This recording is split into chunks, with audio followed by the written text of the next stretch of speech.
ህልማየሽ ህልም ትናንትና እስኪ ንገሪኝ። ወይ ጉዳችን ተኝቼ እሺ ተኛውና ቤት ማለት ነው። ተኝተሽ ነው የእውነት ወይስ?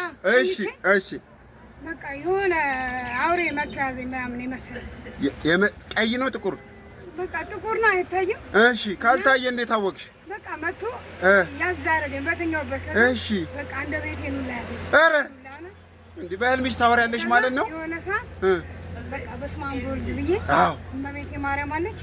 ከዛ በስመ አብ ወልድ አልኩና ብድግ አልኩ። ከዛ የለም ምንም ለካ አውሬ አይደለም። ያ ስሙ ማንጠራው መጥቶ ይሆን እንዴ? ይሆናል እንግዲህ። ከዛስ እሱም ትዝ እያለኝ ነበር። እንቅልፍ ሁላ አልወስድም ብሎኝ። ኧረ እንዴት ናፈቀሽ? እንቅልፍ እኮ እምቢ ብሎኝ ነው። ለምን? በቃ ያው ሰሞኑን ስንራራቅ እንቅልፍ እምቢ አለኝ። እስኪ ናፍቆት ሀሳብ ሰቀቀን የሚል ዘፈን ተቀለሻል? አይ እሱ እንኳን አላ። እሺ አንድ ዘፈን ጋብዥ እስኪ። ደስ ያለሽን ዘፈን በቃ። ያው በስልክ ላይ ካልሆነ ደግሞ እንደዚህ አልሽ። ኧረ